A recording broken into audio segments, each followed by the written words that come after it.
Hello दोस्तों, आप लोगों का स्वागत है मेरे इस यूट्यूब चैनल में। आज हम लोग जानेंगे हम लोग जीमेल अकाउंट कैसे बना सकते हैं। तो चलिए शुरू करते हैं।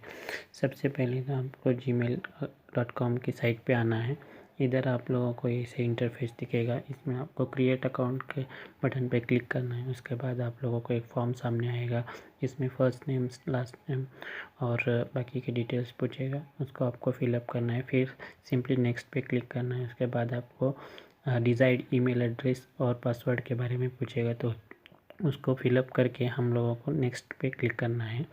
अगर आपका ईमेल एड्रेस पूरे मैच हो जाता है, उसके बाद जो गूगल की टर्म्स एंड कंडीशंस आएगी उसको एग्री करना है और बाद में नेक्स्ट पे आपको क्लिक करना है। इसके बाद आपका ईमेल एड्रेस फाइनली बन जाएगा। अगर आपको ये वीडियो अच्छा लगा, आपको इन्फॉर्मेशन अच्छी लगे तो चैनल को लाइक कीजिए, सब्सक्राइब कीजिए और बेल आइकन को भी दबा दीजिए।